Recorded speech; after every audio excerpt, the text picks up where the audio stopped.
नमस्कार मैत्रिणींनो, मी आरती आणि तुम्ही पाहत आहात आरती पित्रे हा माझा चॅनल. माझं वय 62 वर्षे आहे. सुरुवातीलाच तुम्हाला माझं वय सांगण्यामागे सुद्धा माझा काहीतरी हेतू आहे एवढं कृपया लक्षात घ्या. तर माझ्या दृष्टीने वय हा फक्त एक आकडा आहे आणि हे मी माझ्या आयुष्यात सिद्ध करून दाखवलेलं आहे. हे कसं सिद्ध करून दाखवलेलं आहे ते आता मी तुम्हाला पुढे सांगणार आहे.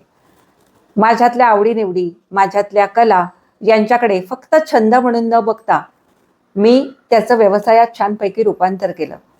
छोटासा का असेना, पण माझा एक छोटासा व्यवसाय आहे आणि त्याच्यातनं मला काही फार उत्पन्न मिळावं किंवा फार काहीतरी असं मोठं मला काहीतरी घेता यावं त्या पैशातनं, हा त्याच्यामागे कुठेही माझा हेतू नव्हता.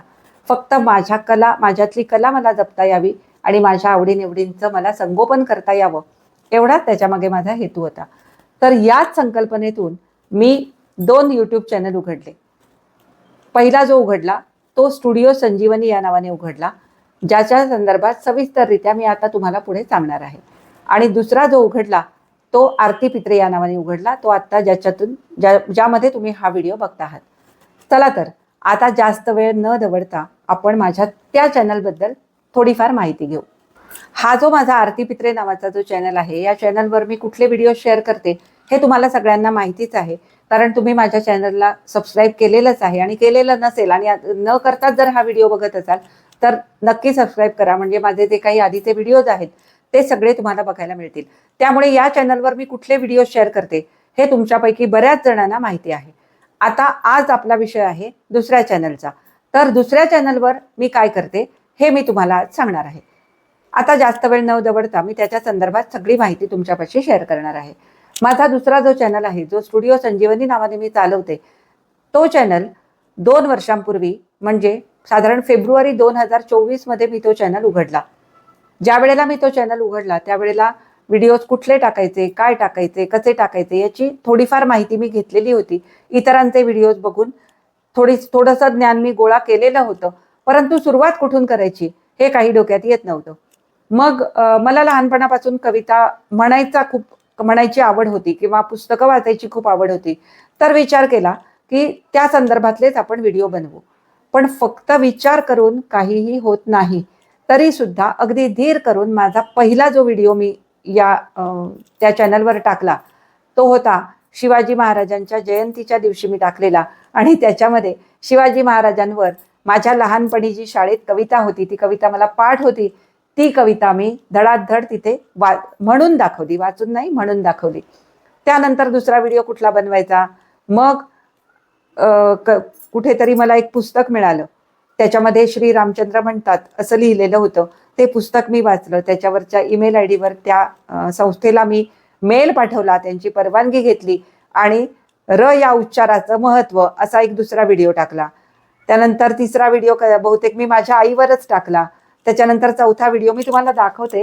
हे बघा माझ्या दुसऱ्या फोनवरून, हे बघा हे जे व्हिडिओज आहेत ना, हे माझे त्या स्टुडिओ संजीवनी चॅनलवरचे सुरुवातीचे व्हिडिओज आहेत. इथे तुम्हाला दिसत असेल. त्यानंतर 17 मार्चला आंतरराष्ट्रीय कविता दिवस असतो, तर त्या दिवशी मी माझे गाववाले म्हणू शकता तुम्ही, किंवा ते खूप मोठे होते परंतु ते माझ्या गावातले होते त्यामुळे मी त्यांना गाववाले म्हणते. तर बाभा बोरकर यांची एक कविता मी वाचून दाखवली. हे सगळं करता करता मी इतरांचे व्हिडिओज पण बघत होते आणि माझ्या असं लक्षात आलं की ज्या गोष्टींची आपल्याला परवानगी नसते किंवा आपण कुणाकडूनही परवानगी न घेता काही गोष्टी जेव्हा आपण सोशल मीडियावर टाकतो त्यावेळेला आपल्याला कॉपीराईट क्लेम येऊ शकतो, कॉपीराईट स्ट्राईक येऊ शकतो आणि हे सगळं जे तुम्ही करता ते एका क्षणात मातीमोल होऊ शकतं. हे जेव्हा मला समजलं, तोपर्यंत मला हे खरंच काही माहिती नव्हतं बरं का. तर हे जेव्हा मला समजलं त्यावेळेला मग मी ठरवलं की काय करायचं आता.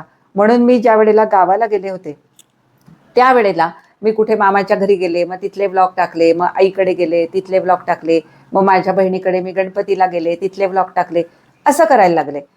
पण तरी सुद्धा काय त्याला व्ह्यूज वगैरे फारसे येत नव्हते. तरीही मी हिंमत हरले नाही. नंतर एकदा असं लक्षात आलं की जाऊ दे, काय होईल ते होईल, आपण एक कथा वाचू. ते आपल्याकडे म्हणजे ती थोडीशी कला माझ्यामध्ये आहे, माझं वाचन उत्तम आहे हे मला माहिती होतं, त्यामुळे आपण वाचू, काय होईल ते होईल. म्हणून मी एक कथा वाचून दाखवली आणि त्याच्यानंतर जवळजवळ महिना दीड महिना मी त्या चॅनलकडे ढुंकूनही बघितलं नाही. नंतर सहज एक दिवस मी माझा तो चॅनल YT स्टुडिओमध्ये ओपन केला, तर असं लक्षात आलं की त्याच्यावर त्या एक दीड महिन्याच्या कालावधीमध्ये जवळजवळ 400 सबस्क्रायबर्स माझे झालेले आहेत. आणि सगळ्यांनी मला छान कमेंट्स केलेले आहेत की तुमचं वाचन खूप छान आहे, तुम्ही हे कंटिन्यू करा, का मध्ये थांबलात, तुम्ही चालू ठेवा. मग माझ्या लक्षात आलं की अरे हो की, मी जे वाचते ते जर लोकांना आवडत असेल तर मग काय हरकत आहे ते चालू ठेवायला. असा विचार करून मी ठरवलं की आता इथून पुढे त्याच्यावर मी कथा वाचून दाखवणार आहे.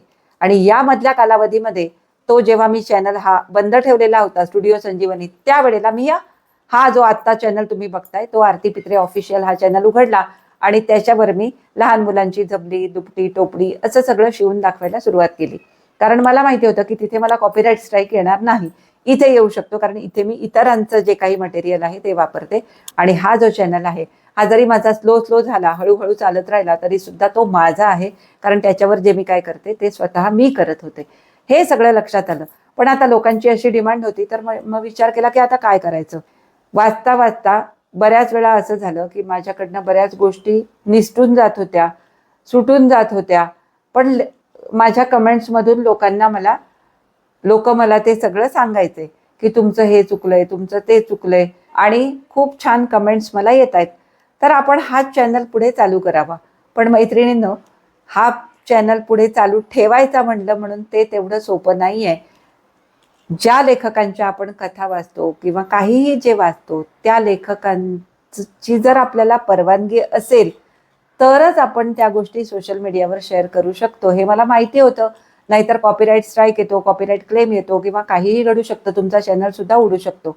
हे सगळं माहिती होतं, हे ऐकलेलं होतं आणि युट्यूबवर बऱ्याच लोकांनी सांगितलेलं ऐकून हे माहिती झालेलं होतं. पण आता त्या परवानग्या मिळायच्या कशा. म्हणून मी क्रोममधून किंवा लायब्ररीतून जी मी पुस्तकं आणत होते त्या पुस्तकांच्या सुरुवातीला जे काही प्रकाशकांचे नंबर्स दिलेले असतात, त्यांचे ईमेल आयडीज दिलेले असतात, त्या सगळ्या प्रकाशकांना मी संपर्क केला. काही प्रकाशकांकडून काही मला नंबर्स मिळाले. नंतर मग सोशल मीडियावरून काही म्हणजे क्रोमवरूनच थोडक्यात मला बऱ्याच लेखकांचे ईमेल आयडी मिळाले. त्यांना मेल पाठवून माझ्या चॅनलची लिंक पाठवून त्यांच्याकडनं मी परवानग्या घेतल्या. असं करत मी सुरुवात केली. त्यावेळेला सुद्धा कन्सिस्टन्सी मी कुठेही ठेवलेली नव्हती. आज एक व्हिडिओ टाकला तर कारण दुसरी कथा दुसऱ्या लेखकांची वाचायची, तर त्यांची परवानगी मिळेपर्यंत मधले 3-4 दिवस असेच निघून जायचे. पण म्हटलं ठीक आहे, आपण म्हणजे माझा त्यावेळेला हा हेतूही नव्हता की मला यातनं पैसे मिळावेत किंवा मला यातनं प्रसिद्धी मिळावी. माझा फक्त एवढाच हेतू होता की माझ्यामध्ये जी वाचनाची कला आहे ती कला कुठेतरी जोपासली जावी. हे मी अगदी प्रांजळपणे तुम्हाला सांगते, यात कुठेही अतिशयोक्ती नाही, हे तुम्ही समजून घ्या. हे सगळं झाल्यानंतर मग दिवाळी अंक मिळाले. दिवाळी अंकांमध्ये खूप जुने दिवाळी अंक मला मिळाले, घरातच होते. तर त्यातनं मला काही नंबर्स मिळाले. मग त्या लेखकांशी मी संपर्क केला, त्या लेखकांची परवानगी घेतली, मग त्यांच्या कथा वाचायला लागले. असं करत आज 2026 मध्ये खूप अभिमानाने मला सांगावंसं वाटतं की आज माझे जवळजवळ 3900 सबस्क्रायबर्स त्या चॅनलवर झालेले आहेत. आणि त्या चॅनलवर गेल्या 6 महिन्यांपासून मी खूप छान अर्निंग करत आहे. मला महिन्याला किती पैसे मिळतात हे मी डायरेक्टली तुम्हाला सांगू शकत नाही, फक्त थोडीशी वाकडी वाट करून तुम्हाला सांगते. मला त्या चॅनलवर जे अर्निंग होतं ते अर्निंग म्हणजे माझ्या घरातला किराणा भरणं, लाईट बिल भरणं, पाणी बिल भरणं आणि वायफायचं बिल भरणं, एवढं सगळं करून सुद्धा थोडेफार पैसे माझ्या हातात राहतात. तर एवढे पैसे मला त्या चॅनलवर मिळतात. तर हे सगळं मी तुम्हाला का सांगितलं, याच्या मागचा हेतू तुम्ही लक्षात घ्या. की माझं वय मी तुम्हाला सांगितलं, मी चॅनल कसे ओपन केले हे तुम्हाला सांगितलं, मी चॅनल ग्रो कसा केला हे मी तुम्हाला सांगितलं, तो चॅनल ग्रो करण्यासाठी मला काय काय करावं लागलं हे मी तुम्हाला सांगितलं. आणि आता हेही सांगते, तो जो माझा चॅनल आहे तो फेसलेस आहे, त्याच्यावर माझा चेहरा तुम्हाला दिसत नाही, परंतु मी जे काय वाचते ते तुम्हाला ऐकू येतं. आणि तेवढ्या एकाच गोष्टीवर मला एवढे सबस्क्रायबर्स मिळाले. आणि गेल्या 6 महिन्यांपासून त्या चॅनलवर माझं पेमेंट सुद्धा व्यवस्थित चालू झालं. हे तुम्हाला सगळं सांगण्यामागचा हेतू एकच आहे की तुमच्याकडे सुद्धा अशीच जर तुमची काही छान आवड निवड असेल, तुमच्याकडे एखादी कला असेल, तुमचा एखादा छंद असेल, तर त्याला सुद्धा नक्की तुम्ही अशी संधी देऊन बघा. खरंच तुम्हाला बाकी काहीही नाही मिळालं ना तरी मानसिक समाधान मात्र भरपूर मिळतं. आणि हे मानसिक समाधानच या उतार वयात खूप महत्वाचं असतं. निदान माझी तरी अशीच विचारधारणा आहे. तुमची काय असेल मला माहिती नाही. तर या 62व्या वर्षी सुद्धा मी आता म्हातारी झाले असं म्हणून स्वस्थ न बसता मला काहीतरी नवीन शिकायला मिळालं, मला काही नवीन आत्मसात करता आलं, याचा मला स्वतःला खूप आनंद झालेला आहे. आणि त्यामुळे मी खूप समाधानी आयुष्य आता जगत आहे. कारण माझं मानसिक संतुलन हे खूप छानपणे राखलं जातंय.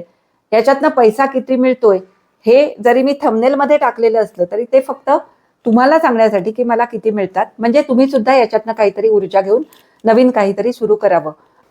तर या माझ्या संबंध यूट्यूबच्या 2 वर्षांच्या प्रवासात मला एक गोष्ट प्रकर्षाने जाणवली, ती म्हणजे कुठलीही नवीन गोष्ट करायला किंवा कुठलीही नवीन गोष्ट शिकायला वयाची मर्यादा नसते, वयाचं बंधन नसतं.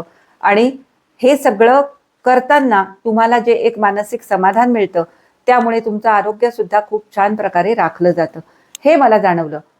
तर मला तुम्हाला असं सुचवायचंय की जर तुमच्यामध्ये सुद्धा अशा काही कला असतील किंवा असे काही तुमचे छंद असतील, तुमच्या आवडीनिवडी असतील, तर तुम्ही सुद्धा असा एक यूट्यूब चॅनल चालू करून घरात बसून तुम्ही काहीतरी अर्थार्जन करू शकता. आणि बऱ्याच ठिकाणी असं असतं की सोशल मीडियावर तुमचा चेहरा दाखवायचा नाही किंवा तुम्ही स्वतःला एक्सपोज करायचं नाही, अशी बंधनं असतात. तर त्या केसमध्ये असे फेसलेस व्हिडिओज बनवून सुद्धा तुम्ही यूट्यूब चॅनल उघडू शकता आणि त्यातूनही तुम्ही अर्थार्जन करू शकता. तर आजचे माझे हे विचार तुम्हाला कसे वाटले हे मला कमेंट करून अवश्य कळवा. आणि आजचा हा व्हिडिओ जर आवडला असेल तर लाईक करा, जास्तीत जास्त शेअर करा. आणि जर तुम्ही माझ्या या चॅनलवर नवीन असाल तर या चॅनलला सबस्क्राईब करून सोबतचं बेल आयकॉन दाबाच, परंतु माझा स्टुडिओ संजीवनी या चॅनलला सुद्धा भेट द्या आणि तिथे सुद्धा मला सबस्क्राईब करा. आणि दोन्हीही चॅनलवर हाईप करायला अजिबात विसरू नका. आता आपण पुन्हा भेटू अशाच एखाद्या छानशा नवीन व्हिडिओमध्ये. तोपर्यंत मी तुमचा निरोप घेते. धन्यवाद.